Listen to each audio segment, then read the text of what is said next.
Hello, and thank you again for joining. I see people joining in from many different places. We were going to begin shortly in about another minute. So please, if you're just joining us, go ahead, put your name and where you're coming from. So I see lots of different people from Pennsylvania, Georgia, Houston, welcome, Kane County, Oklahoma City. Thank you for joining.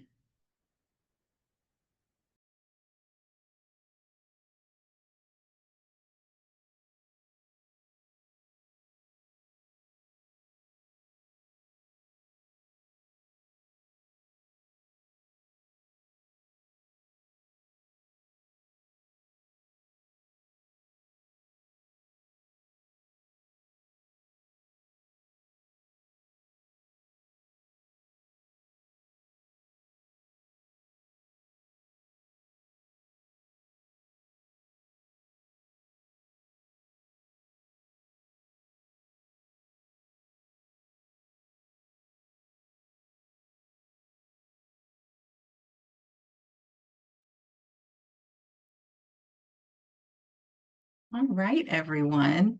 Well, thank you again for joining. Hello, and everyone, and welcome to the National Network of Public Health Institute's four-part webinar series. This is session 4, Essential Interpersonal Skills for Infection Prevention and Control. I'm Karina Kelly, and I will be your facilitator and trainer guiding today's session. So a little bit about me. I am a U.S. Air Force veteran with over 20 years of experience in public health, serving in diverse roles, including regional infection preventionist and public health consultant.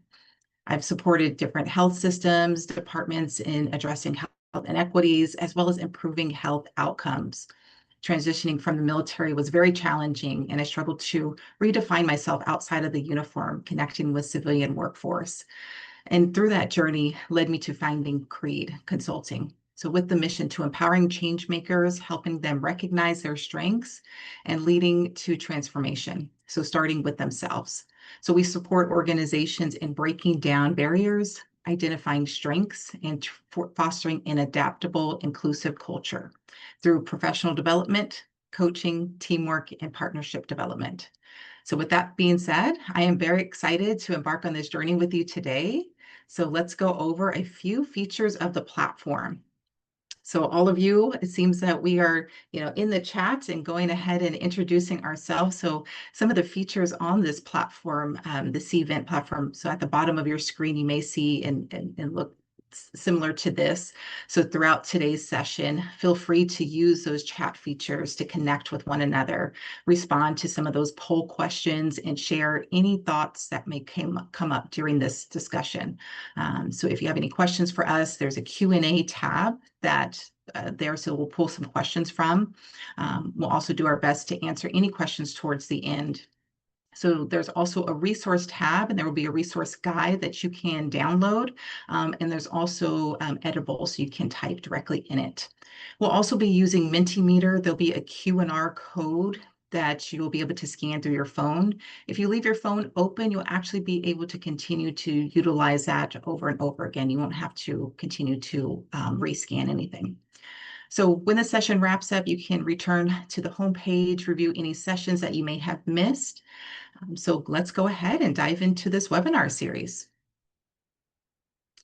So the NNPHI webinar series, Advancing Infection Prevention and Control, Public Health Approach to Bridging Gaps and Addressing Inequities, examines the critical infection prevention and control issues and how public health efforts can drive systemic improvements. So today is our final session in this 4-part webinar series. So here is what we have covered. So session 1 was future workforce trends and infection prevention control readiness. So we're bridging the gap between NPH education and IPC workforce preparedness. Session 2 was healthcare inequities and IPC, examining the impact of social determinants of health on infection outcomes. And session 3, the role of infection preventionists, addressing evolving IPC competencies, guided by the APIC and NNPHI report. And now session 4, Essential Interpersonal Skills for IPC brings us to a human-centered skills that drive leadership, communication, as well as collaboration. So we want to give a special thank you to the National Network of Public Health Institute's Climate and Crisis Preparedness Portfolio and Convening Portfolio for organizing this event. So all the webinar recordings will be available via the NNPHI and CDC's Project First Line website. So these objectives will guide our discussion for today and help shape some of the practical solutions for a more effective workforce. So we'll be looking at identifying essential interpersonal and communication skills for stronger IPC implementation. We'll analyze how public health clinical collaboration improves IPC outcomes and assess workforce training gaps in IPC, healthcare-associated infections, as well as antimicrobial resistance. Develop some strategies for strengthening leadership, team dynamics, and cross-sector partnerships for infection prevention control success, as well as apply some evidence-based approaches so that we can enhance education, training, and workforce development. So who's ready to dive into agenda today? So welcome aboard. So in this session, we will be using a boat metaphor to help explore how a team navigates a journey together. So think of this as a map for your journey ahead. Each section represents a key part of your voyage, from catching wind, understanding interpersonal skills, and why they matter in infection prevention and control, to using tools to navigate and steer the ship as a leader, and to docking together with cross-sector collaboration. We'll finish with actionable takeaways for you to steer your own ship. So who's ready to journey ahead? Expired, expired, expired. It's a lot of house. I hope you can keep it clean. So sometimes our role in infection prevention and control can feel a lot like the Aunt Jonies from Geico commercial. So like we are intruding on others when we are actually just trying to juggle unexpected challenges. So while keeping everything afloat.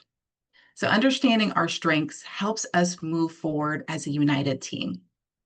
So imagine your infection prevention and control team as a boat, navigating unpredictable waters. If you were a character on this ship, what role do you identify with? Select one of those numbers. So for instance, you will notice some characters, 1 through 4, are on the very top of the boat sail. So they maybe are on the lookout. Characters 5, 6, 8, 10, and 13 are on the back part of the boat. They're performing some sort of function. Maybe they're pulling an anchor, they're steering, they're climbing, painting, or sweeping. Characters 7, 9, 11, 12, 14, 15, and 16 seem to be responding or reacting to what is occurring. And characters 17, 18 through 20 are off the boat, but still play a vital role to the ship.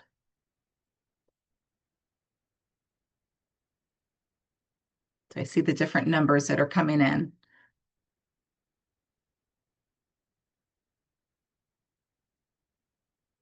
So it looks like we got a lot of 2s. So 2 seems to be a big number, 17, 15.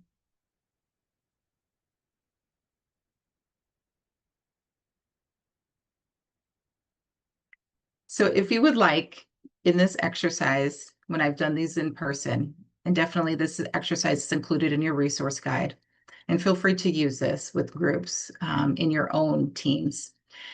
When you further use this exercise, the next question would be, well, what is your reason why for choosing this role? If you would like, you can include your answer within the chat as we proceed. But the reason behind this exercise is even in choosing the character in this ship, it doesn't mean that it represents the same role for everyone. So whether you are on top of the ship or off the ship, we all play a role on where the boat is headed and if it makes it there. So I want to thank everybody for sharing.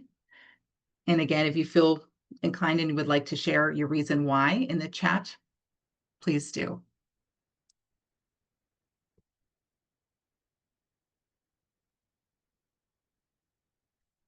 So what are interpersonal skills and why do they matter in infection prevention and control? So think of interpersonal skills as the wind beneath our wings or the wind in our sails. They power movement and direction. And without them, even the best systems stall. So what are interpersonal skills? They're the ability to communicate, interact, and collaborate effectively with others. Key skills include active listening, empathy, teamwork, leadership, and communication. Why they matter in infection prevention and control. So a recent study by the American Heart Association highlights their impact, promotes a culture of safety. Patient safety, experience, and workforce well-being are all connected. Teamwork drives patient experience, which is the single biggest factor in patient care, and is how teams come together and work together. Better collaboration, better outcomes, and stronger interpersonal skills lead to higher compliance and better infection prevention, as well as improved health outcomes. So think about, how do interpersonal skills show up in your daily infection prevention and control work?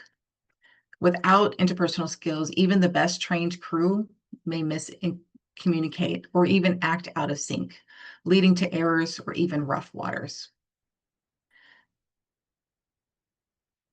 So today, we'll explore some of these key findings that are from the National Network of Public Health Institute's Essential 2023 report, which is a comprehensive study that was designed to assess workforce training gaps and competency needs, as well as to develop strategies to equip professionals with the skills needed to navigate today's complex public health landscape.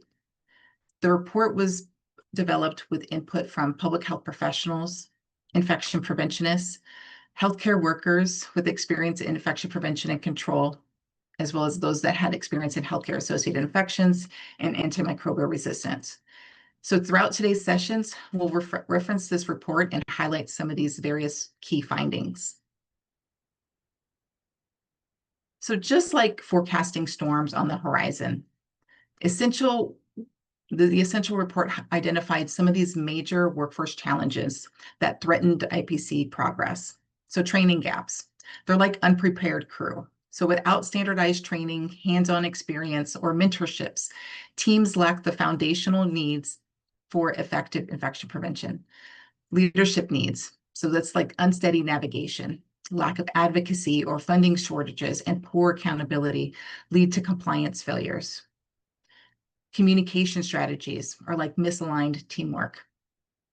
Hierarchy barriers or staff resistance, as well as cultural differences, can weaken collaboration, making strategies hard to implement. So by strengthening teamwork, leadership, and communication, we can steer efforts to a more effective and collaborative approach.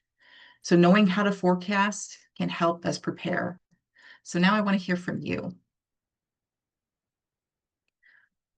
What workforce challenges create rough waters in your workplace?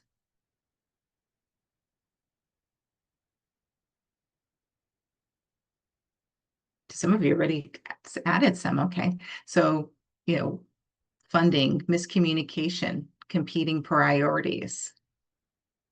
Thank you for responding.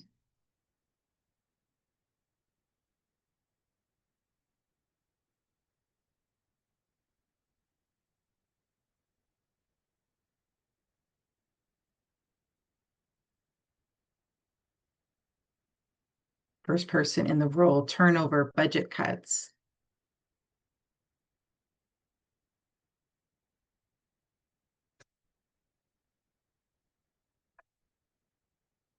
Time, definitely. Staff capacity.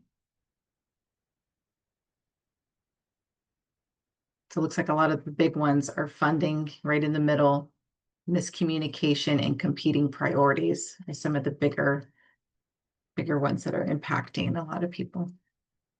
Need for education, not enough resources.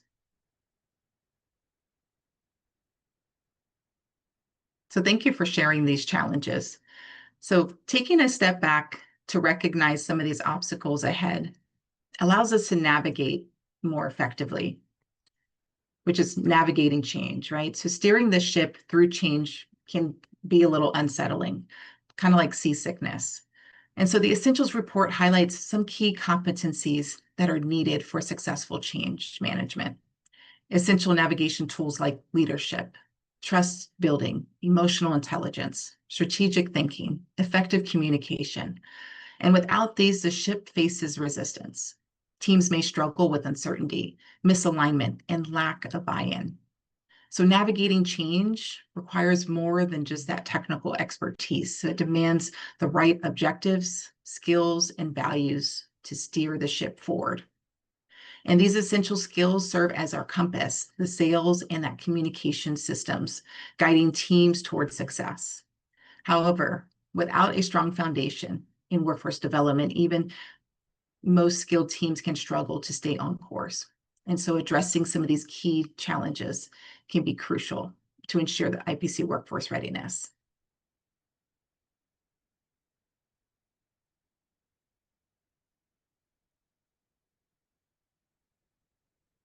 So let's look at some of these essential skills and needs for infection prevention and control professionals. Some of the essential report highlights some of the key human-centered skills and training needs identified by professionals and some of the critical navigational tools that steer teams towards success. One is charting the course and setting clear objectives. So where are you headed? So strong leadership, effective change management, and open information. So sharing ensure IPC teams stay aligned and impactful in achieving their goals. Navigational tools or those core and transferable skills right in the middle. What do you need to reach your destination? IPC professionals must be equipped with emotional intelligence, communication, situational awareness, and problem solving. And these essential skills to adapt to real-world infection prevention challenges. And the anchor that keeps us together, those shared values. How do we stay committed throughout the entire journey? Equity, trust, collaboration, and a willingness to learn and adapt and foster workforce readiness and resilience and long-term success. So let's explore some of these high priority overlapping skills, the ones that are in yellow, and values more in depth, starting with emotional intelligence.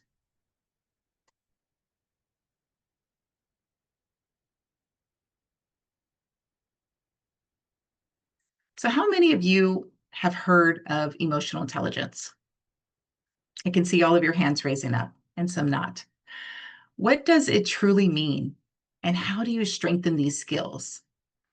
So emotional intelligence empowers us to recognize our own emotions and those of others. It regulates responses to maintain clarity under pressure, foster meaningful dialogue, as well as strengthen relationships.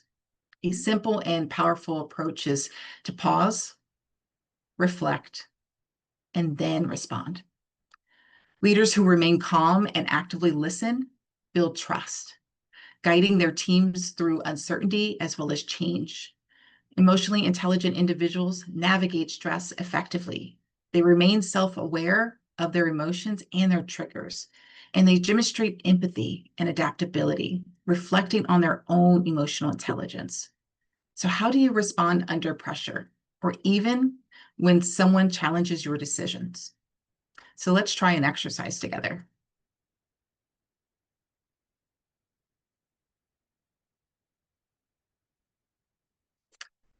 A weather report, checking the weather before we sail. So just as assessing a team dynamics is critical before engaging in work. Are you ready to lead your team today? Are you prepared to collaborate, or do you need to adjust your approach? Understanding both your own state and that of your team ensures you can navigate challenges effectively. So if your mood was the weather, what would your report be today?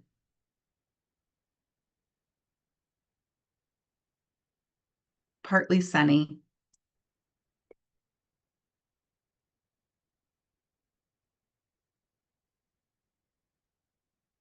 clear skies.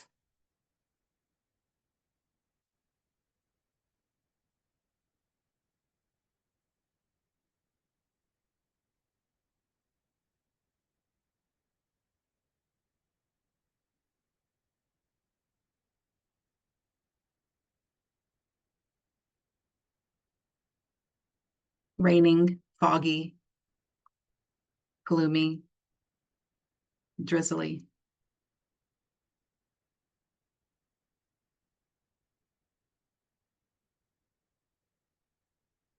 So in this exercise, I do challenge you, if you use this with your teams, to go a little further, to then ask, what does this mean? And be surprised by some of the responses that you may get. If you feel comfortable and you would like to share what some of your responses are, feel free to describe that in the chat. For instance, someone who described to me a thunderstorm, but the thunderstorm was actually a very positive. Thunderstorm was wiping away the negative and bringing in a positive sunny day. And so in that person's expression was positivity. And so being able to understand how individuals interpret and how where there are, as far as like a pulse survey is, a good interaction to be able to see where individuals are in as far as their moods. So emotional intelligence is just the beginning. And without that clear communication, even some of the strongest teams can struggle. So let's explore how effective communication keeps efforts aligned, responsive, and impactful. So sales catch wind and our communication catches meaning. And without structured, intentional communication, teams struggled to stay aligned, leading to missteps that impact patient safety as well as workforce efficiency. So why clear communication matters in infection prevention and control. So effective communication strengthens our ability to implement change, respond to outbreaks, and advocate for better strategies. Whether we're sharing infection trends, we're training staff, or we're influencing leadership decisions, communication shapes how efforts succeed or they fail. Nearly 66% of infection prevention control professionals reported communication gaps as a major barrier due to hierarchy structures and unclear messaging or lack of feedback, as well as cultural misunderstandings. So good communication is about ensuring people feel heard, understood, and engaged. And a strong leader fosters active listening, structured messaging, and continuous feedback loops to keep teams aligned and adaptable. So evidence-based practices provide structure needed for effective communication, ensuring that clarity, alignment, and stronger collaboration. So one of those tools that can help with smooth sailing is Team Steps, which is an evidence-based framework that was developed by Agency for Healthcare Research and Quality, or AHRQ, in collaboration with the Department of Defense. So it was designed as a national standard for the healthcare team training and incorporates principles from crew resource management as well as high reliability organizations to strengthen communication, leadership, and patient safety. It was also utilized by the Navy as well as military members. So this structured approach equips healthcare teams with tools needed to reduce errors, enhance collaboration, and ensure consistency in infection prevention efforts, providing teams with some of these core skills like communication or team leadership and situational monitoring, mutual support to navigate challenges smoothly and safer and more effective practices. So building some strong communication requires these right tools to ensure clarity and collaboration success. So some of the tools, communication tools that are for success, we'll go over 3 of them out of the team steps. There are way more. One of them is closed loop communication. Which helps with unclear messaging, can lead to errors and misalignment. And so closed loop communication ensures that every message, like one sent in a bottle, is clear, received, and understood through explicit confirmation. So some of those key techniques are call outs. So there's direct statements to alert team members to key information. Checkbacks are repeating and confirming critical details before proceeding to the next. And then teachbacks are ensuring understanding by having the receiver explain the instruction back to you. So by applying these strategies, teams remain aligned and they can anticipate what the next steps are. They can also ensure accountability by assigning the tasks to specific individuals rather than leaving actions vague. So beyond structured communication, maintaining team alignment requires real-time adjustments as well as post-action reflection. And that's where huddles and debriefs come in, keeping teams synchronized and fostering transparency as well as continuous improvement. I'm sure some of you have heard of huddles and debriefs. You also see these in different football or different activities, athletic activities. So huddles and debriefs are concise, structured meetings designed to keep teams focused and aligned. So these key formats are brief. They're quick, pre-task discussions to set expectations, share plans, and anticipate challenges. Their huddles are like ad hocs. They're real-time check-ins to assess their progress. You want to adjust strategies and optimize your outcomes. The debriefs are structured, but they're informal. They're post-task reflections that reinforce the positive behaviors, and then you apply lessons learned. And so these tools help, keep the teams proactive and responsive, but are also structured communications when it comes to patient care. And the last one that I'll show you is a communication tool called SBAR, or Situation, Background, Assessment, and Recommendation Framework. And this ensures that critical information about a patient's condition is communicated clearly and effectively, eliminating miscommunication and uncertainty. And so the way this framework works, so situation stands for what is going on with the patient, very clear what is happening, the background, what is the clinical context, the assessment of what to do, what do you think is the problem, and the recommendation is what action should be taken to address the issue.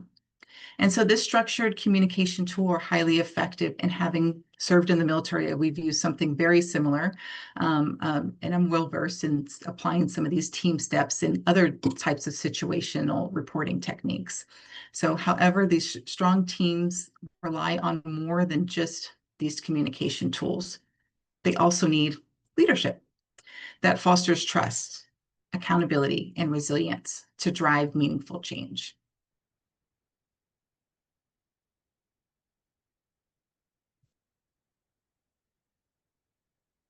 So effective leaders shape culture. They guide direction and they provide stability by modeling leadership and openness. And they can help teams navigate uncertainty and change, establishing a strong foundation for infection prevention.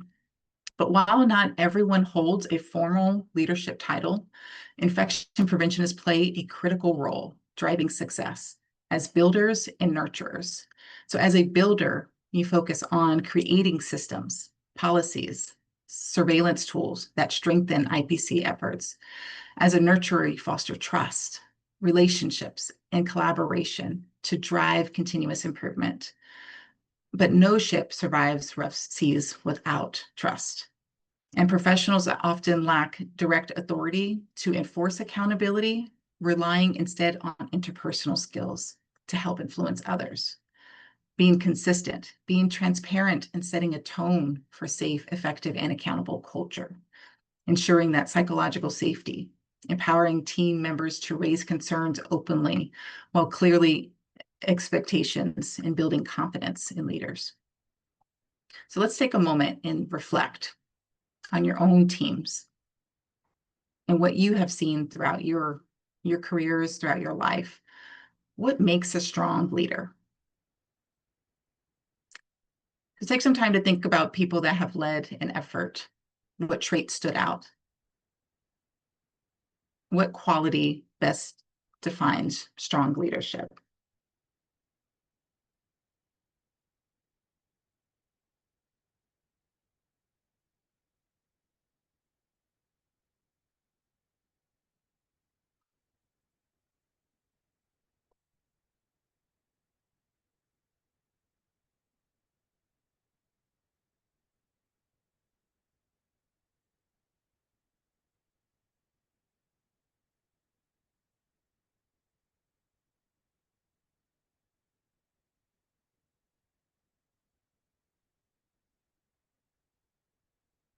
calm under pressure, encouragement, compassion, honesty, leads by example, personable, delegation, level-headed, active listener. So a lot of those interpersonal skills, being emotional intelligent, being self-aware, accountability, consistency, initiative, personable, delegation, helping others, communicator.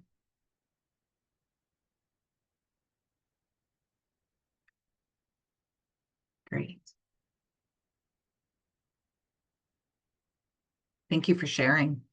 So recognizing our strengths as well as areas for growth through self-reflection is the first step in leadership. They harness emotional intelligence to help build trust as well as foster collaboration and navigating challenges with empathy and awareness. And so a culture and ship rules and will engagement, a culture of effective communication, trust, psychological safety, accountability, transparency, some of the things that you've mentioned, isn't built alone. It's shaped by agreements we make within our team. So as a team, what commitments will you make to ensure psychological safety? How can we create an environment where everyone feels safe to voice concerns and contribute openly? Build trust, relationship building, what actions can strengthen and respect among colleagues? Clear and consistent communication, what structured communication tools will help ensure clarity or prevent errors, accountability and shared responsibility. How does your team ensure individuals take ownership while supporting collective goals, as well as being transparent and helping with decision makings? What agreements guide information and sharing to ensure openness in policies or challenges, as well as successes? By making these clear agreements with our teams, we move beyond theory and into action, building a stronger foundation for our collaboration and our success. So managing conflict and strengthening our collaboration. So conflict is a natural part of leadership, especially when implementing systemic changes. And understanding its nature and applying structured resolution strategies keeps teams aligned as well as effective. Unfortunately, there is no one-size-fits-all solution for managing conflict because we are human. But our approach, our tone, our interactions, including our nonverbals, are all things we can control to de-escalate situations.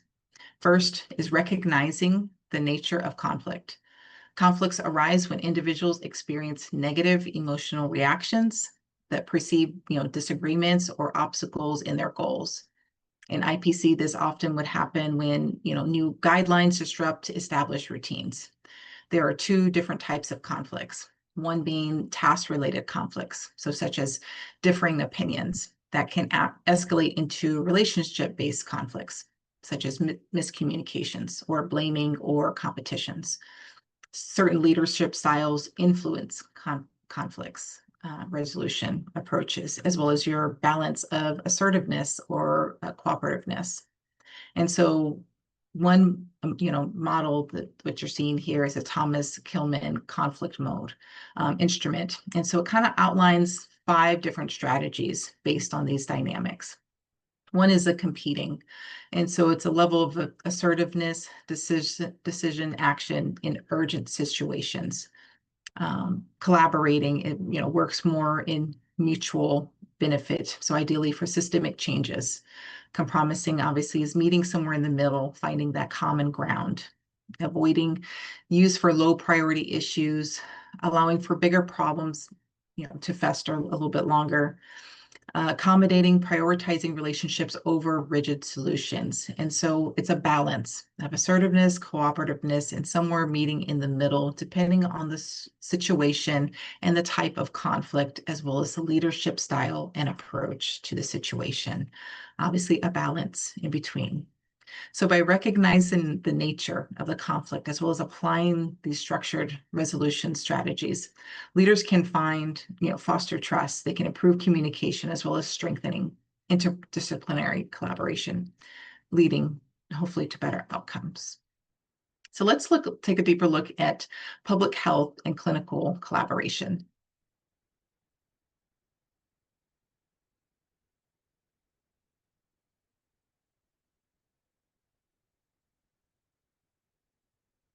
So within the NNPHI report, hospitals that had structured infection prevention and control models have seen a 28% reduction in healthcare-associated infections. So they were demonstrating that stronger coordination between public health and clinical teams had led in better patient outcomes. So when infection prevention efforts were unified, response times improved, strategies were aligned, and patient safety became a priority. But without collaboration, gaps emerge, weakening IPC effectiveness. So collaboration strengthens outcomes by aligning strategies, ensuring rapid response to emerging threats, seamless communication, enabling effective information flows with tools like some of those structured tools I showed you, SBAR or closed loop communication that help break down those hierarchy issues.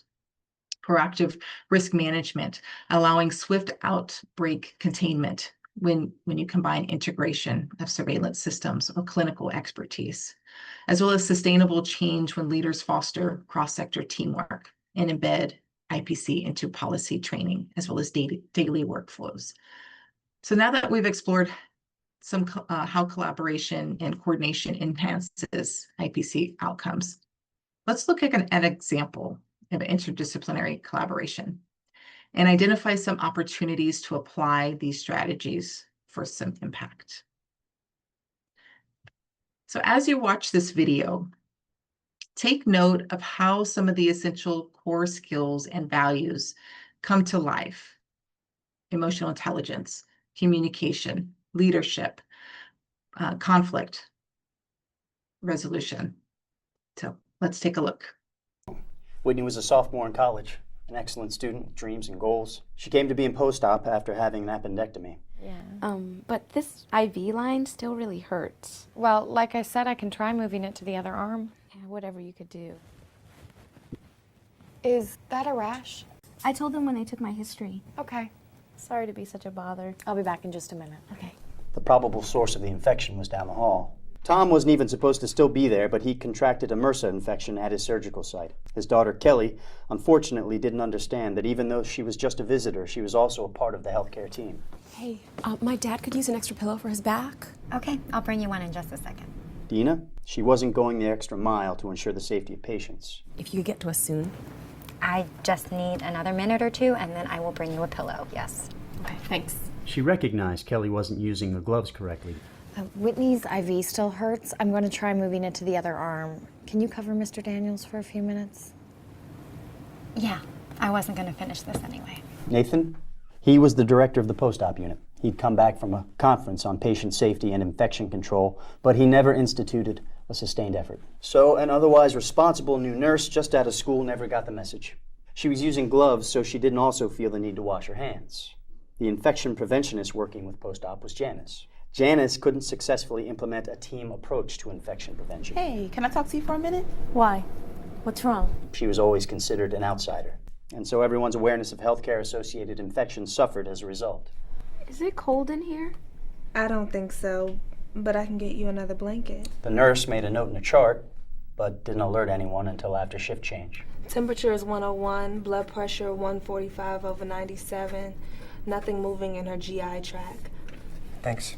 Manuel, in his third year of med school, he longed to make a difference. A temp of 101 is fairly typical for appendicitis. Let's monitor the postoperative ileus for 24 hours. But the patient got worse. What concerns me is her arm.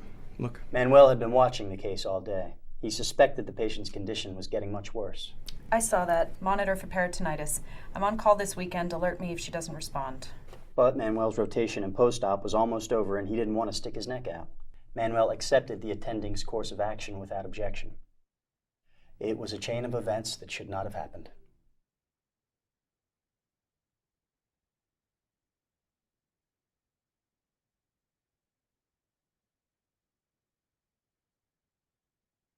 So let's take a moment to debrief. There was a lot going on within in that situation. A lot unfolding within those videos.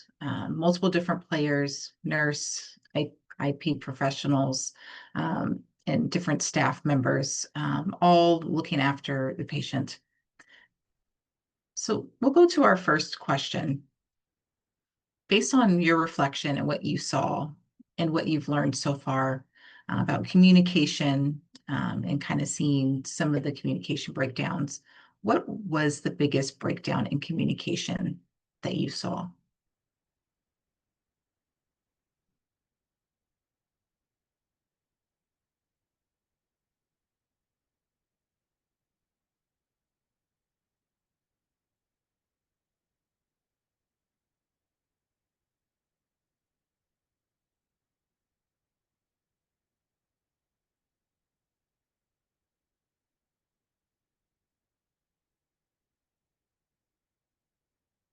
And this can be anywhere from the nurse to the provider, documentation in the chart, overlooking. Here's some things coming in. We're listening, not actively listening, overlooked, ignored, not speaking up, hierarchy norms, it's a good one. Minimizing concerns, distracted, lack of cohesion, discussing with team,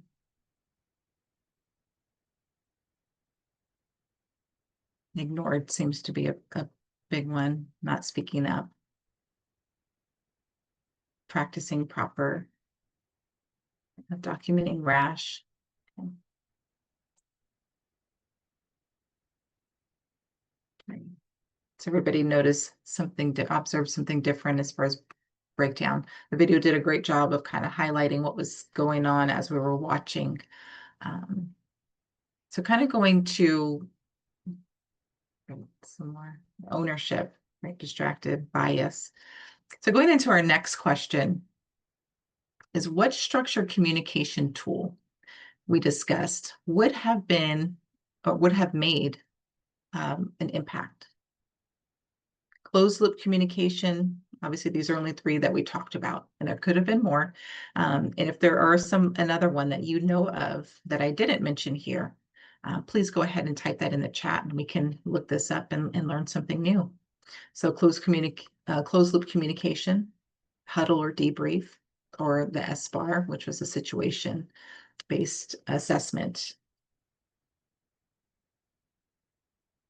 Again, if you know of any others that are not mentioned and you would like to type that in the chat, please share. Great. Using the SBAR situation.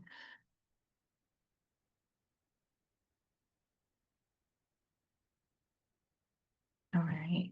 Well, thank you for your responses and for your participation.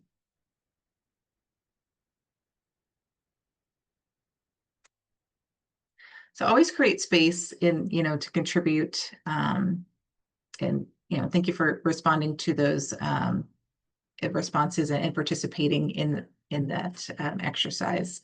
So we're going to move on to strategies for strengthening infection prevention and control in the workforce. And review some of the things that showed up within the report that we mentioned, that focused more on training, design, and operational strategies to help move things forward, and things that you can take away. So in training design, building training programs with emotional intelligence, and prioritizing content accuracy, value, and assessment reliability. Ensuring that we align effective learning approaches and capture on-site behaviors to tailor training to real-world needs for infection prevention and control professionals that are coming in new into the workforce. And some of the operational strategies that are needed to build a strong workforce for new infection prevention and control professionals is developing tools that identify these essential skills, interpersonal and communication skills, creating career roadmaps for novice professionals, providing content-specific guidance and tools that support local training as well as establishing the mentorship curriculum that prepare future leaders, and disseminating these findings, these things that we're going over today, within the report through peer-reviewed publications. So these strategies are, again, like the compass. They help us to kind of drift off, to keep us strong and to not drift off course, and help prepare the future generation. So now we're going to get into our final docking port and our final takeaways. So sit back, relax while we get back to port and reflect on some of the key action steps. Summarize important insights as we review available resources, references, as well as you'll have a chance to complete our survey and share some of the feedback with us. But before then, I'd like to hear from you. So based on what you've learned throughout today's journey, how will you chart your own course?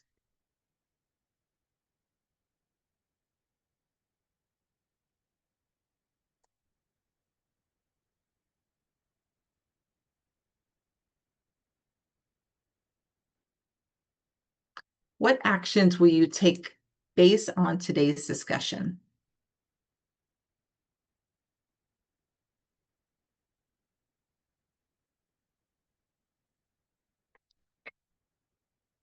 So some of the answers, not sure yet, too early to tell, practicing emotional intelligence, leveraging structured communication, developing leadership or trust building techniques.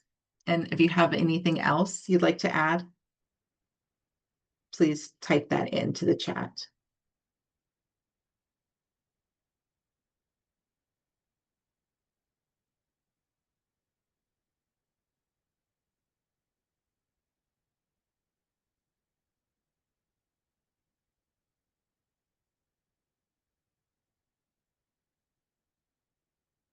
So practicing emotional intelligence,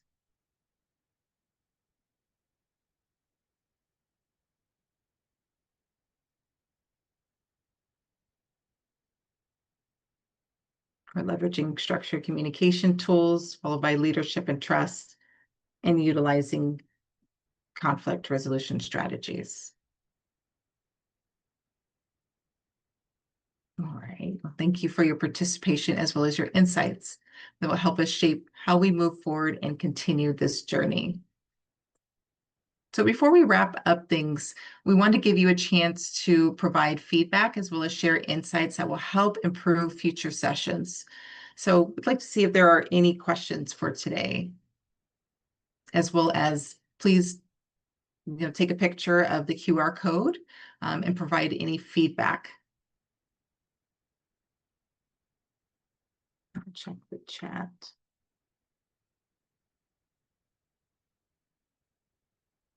So within the Cvent, if you are in the Cvent app, there is a chat and then there's a Q&A. And so you would enter any questions that you may have within the Q&A.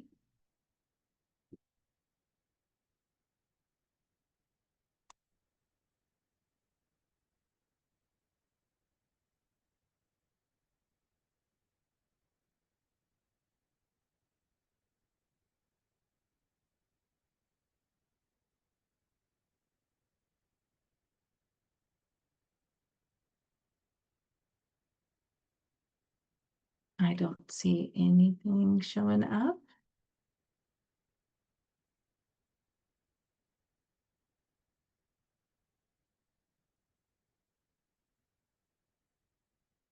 All right. If you have a chance, I'll leave this QR code up for a little bit longer for those of you to scan. We do value your feedback for today, and we thank you for participating in the survey. And now we'd like to get into some of the final takeaways and leave you with some details on what lies ahead, including how to register for the upcoming NNPHI's annual conference.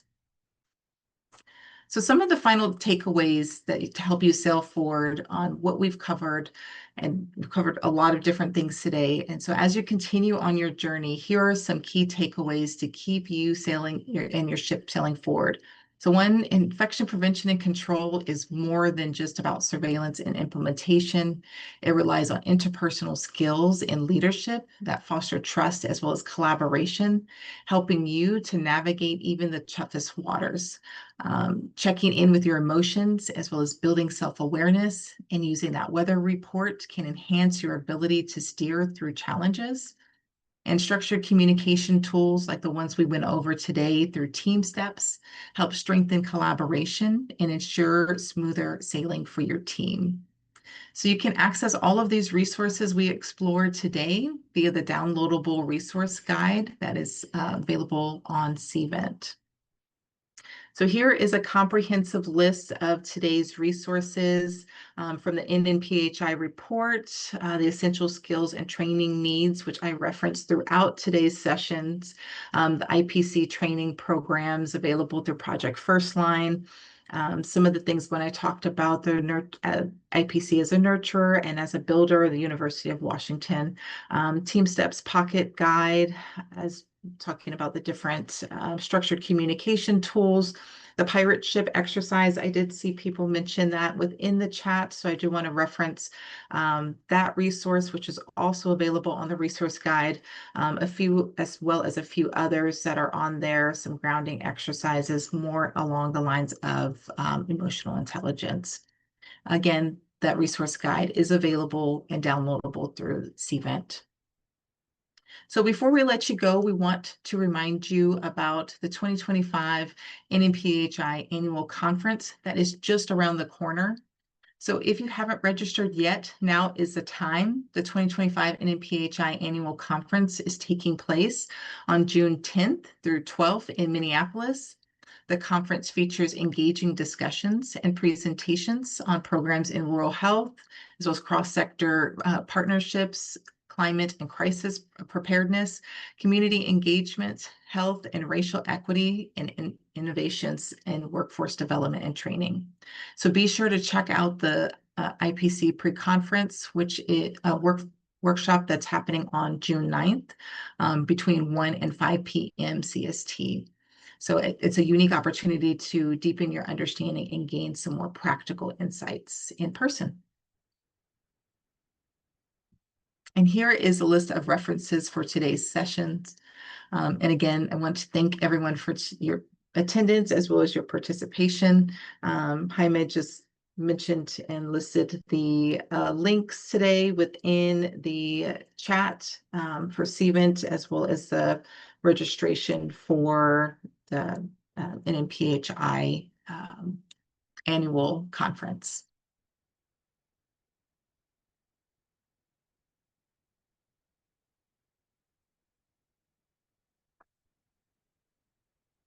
Thank you again for everyone's attendance.